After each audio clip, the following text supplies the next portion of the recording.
Bonjour à tous et bienvenue au nom du blog Tu savais ça. Aujourd'hui, on s'attaque à un de ces sujets qu'on adore, un truc à l'air tout simple mais qui en fait cache une histoire assez fascinante. Vous savez, le genre de savoir strictement inutile et donc forcément rigoureusement indispensable. Alors on va commencer par une question. Une question que tout le monde se pose, même sans s'en rendre compte.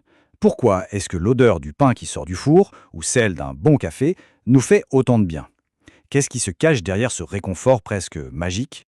Eh bien, pour comprendre, il faut regarder du côté de la connexion très particulière entre notre nez et notre cerveau. C'est vraiment là que tout se passe. Ce qu'il faut comprendre, c'est que notre odorat, il ne fonctionne pas du tout comme nos autres sens. C'est un peu comme s'il avait un super pouvoir, une sorte de passe-droit qui lui donne une influence incroyable sur nous. Ok, mais alors comment ça marche concrètement? Imaginez un petit voyage en 3 étapes. D'abord, on respire les molécules aromatiques.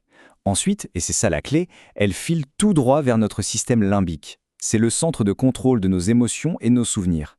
Et hop, étape 3, l'émotion et le souvenir sont déclenchés quasi instantanément. Pour bien visualiser la chose, c'est simple. L'odorat, c'est une véritable autoroute directe vers nos émotions. Il n'y a pas de filtre, pas de détour. Alors que pour les autres sens, comme la vue ou l'ouïe, l'info doit d'abord passer par le péage de notre cerveau rationnel. C'est pour ça qu'une odeur peut nous submerger d'un coup, avant même qu'on ait eu le temps de se demander pourquoi. Bon, maintenant qu'on a la théorie, revenons à nos 2 stars du jour, le pain chaud et le café. Qu'est-ce qui les rend si spéciaux, au-delà de l'odeur agréable? Pour le pain, il y a un peu de magie chimique à l'œuvre. Ça s'appelle la réaction de Maillard. En gros, c'est ce qui se passe quand les sucres et les protéines se rencontrent à haute température, pendant la cuisson.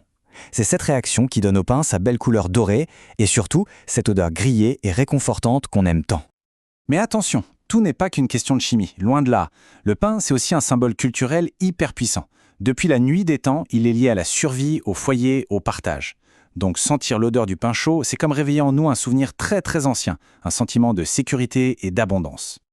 Et le café, alors? Accrochez-vous bien parce que le chiffre est juste dingue. La torréfaction, c'est le processus qui grille les grains et elle libère plus de 800 composés aromatiques différents. 800. C'est une véritable symphonie pour le nez.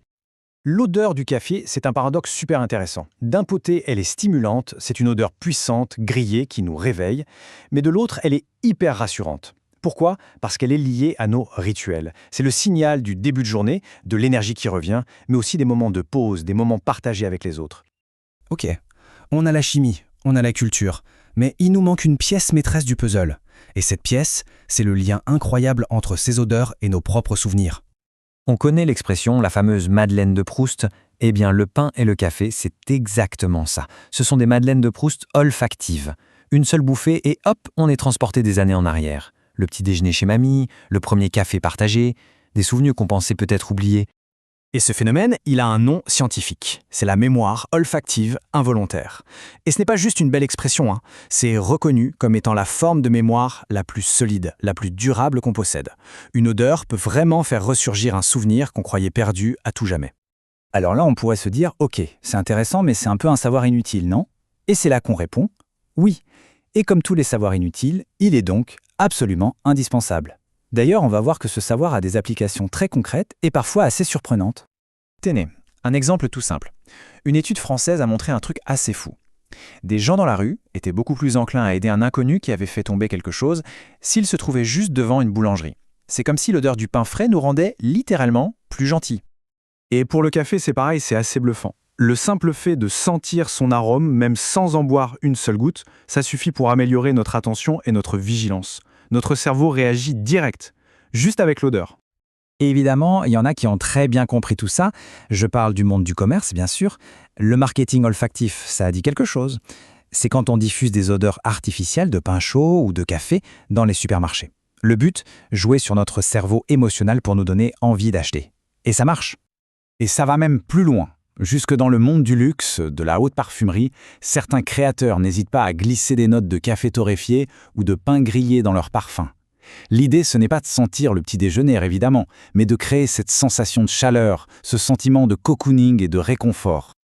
Donc voilà, de la chimie de la cuisson jusqu'au souvenir de Proust, en passant par des stratégies marketing bien rodées, on voit que derrière ces odeurs si banales du quotidien se cache tout un monde. Maintenant, quand l'odeur du café ou du pain chaud provoquera un petit sourire, on saura que ce n'est pas juste une odeur, c'est toute une histoire qui se raconte, une histoire chimique, culturelle et surtout très personnelle. À bientôt pour un nouveau sujet.